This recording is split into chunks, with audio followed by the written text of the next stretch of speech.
As the wedding ceremony commenced, the bride remained unaware of a significant presence among the guests. Little did she know, her father-in-law was discreetly concealed within the hall. Although a stranger to her, his impending revelation would soon deliver a shock unlike any other, not from a sudden appearance, but from his identity. When she finally saw him, she took another look and then burst into tears. Taking the microphone, she yelled, "Stop the wedding!" The reason she was so shocked by this man all had to do with something that happened last week. Amber had a letter drop in the mailbox. Normally, that is not something abnormal, but this letter's content would turn Amber's whole life upside down. For it was a document that she had to sign. The letter confirmed that they were marrying in community of property. They would share everything, literally everything. Amber panicked. Was she ready to make such a big commitment? Did she really want to marry him? Was he the one? And then she did something that jeopardized her entire marriage. She tried to put the thoughts of the letter out of her mind. Her boyfriend hadn't seen it yet, but she knew he would be very level-headed about it. It was a practical transaction, and he didn't mind sharing everything with her at all. After all, he loved her. But for Amber, this letter symbolized much more. She was saying goodbye to her single life and welcoming a life together. They were already together, of course, but after this, there was no going back anymore for her. Together for the rest of her life, the 28-year-old woman felt a wave of panic. Did she really want to go through with the wedding? Was he truly the right person for her? With the wedding just a week away, Amber couldn't believe she was having these doubts at the last minute. Why is this happening to me? She wondered.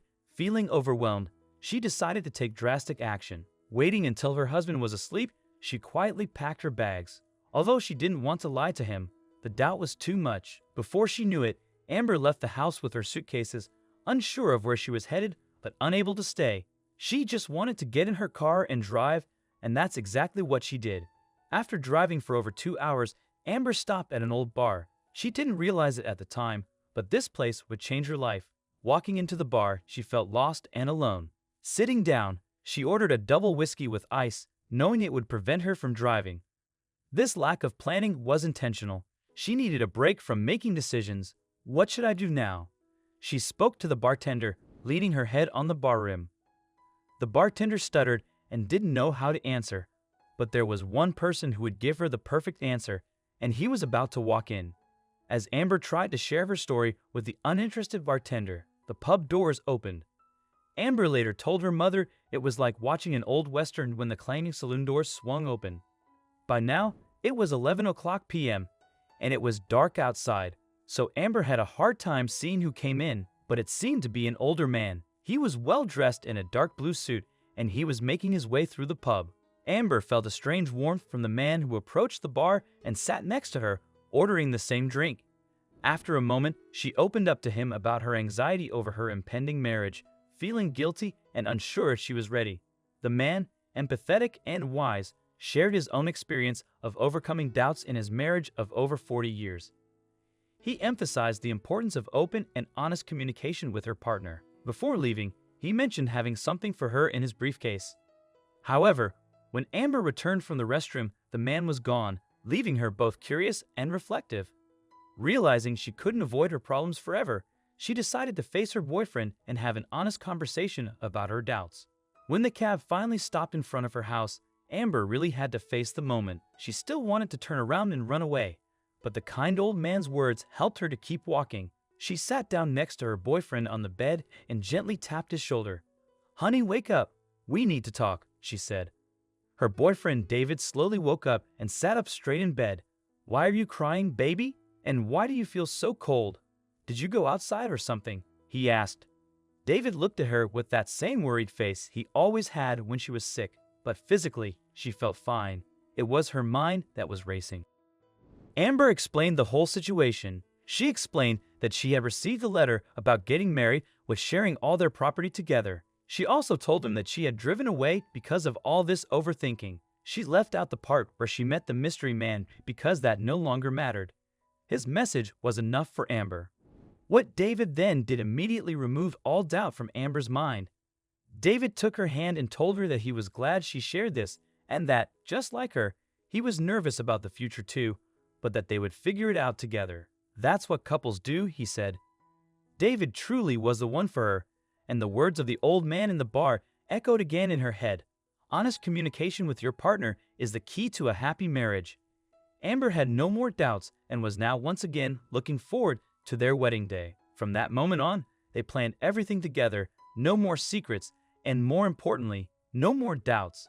And before she knew it, the big day was here, but their wedding would take another bizarre turn.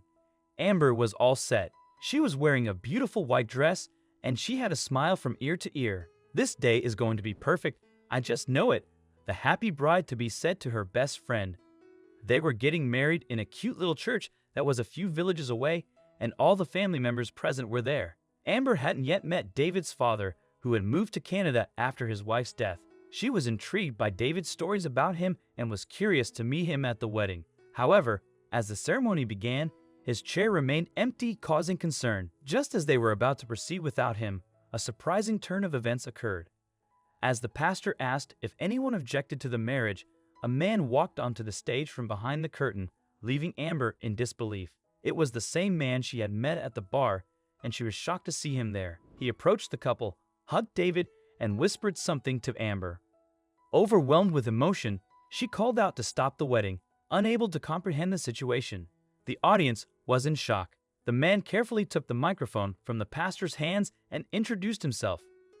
The man was already known to David's family, so half of the audience was not surprised by this scene, but everyone present was curious to hear what he had to say, especially Amber, who was still looking at him with big eyes. He explained to the other half of the audience, and mostly to Amber, that he was David's father and that he had come all the way from Canada to see his son marry this special woman. He also explained that fate had already brought him and Amber together a week ago, but the most special thing was yet to come. For I had promised you the contents of my briefcase and had told you that those contents would completely remove your doubts about the future with this very man you are about to marry. The man grabbed a tiny box from his coat pocket. This was in my briefcase when I met you, he said. He opened the box and showed the contents to Amber. It was filled with a velvet cushion that had a beautiful old ring clasped in the center. This ring belonged to my wife when we got married. Although she's no longer with us, I will always love her. I would be honored if you accepted this ring along with my sons. It's my way of blessing your marriage. I'm confident that both of you will build a strong and loving relationship as you grow old together. Overwhelmed with emotion, Amber accepted the ring with a heartfelt yes. She hugged the man, who was now no longer a mystery, and then turned to David. With their vows exchanged, the couple married, filled with confidence in their future. The presence of her father-in-law and his special gift made their wedding day unforgettable. Amber and David have now been married for 2 years, and she can't imagine her life without him. They visit her father-in-law in Canada twice a year, and his advice to always be honest and communicate has been the cornerstone of their marriage.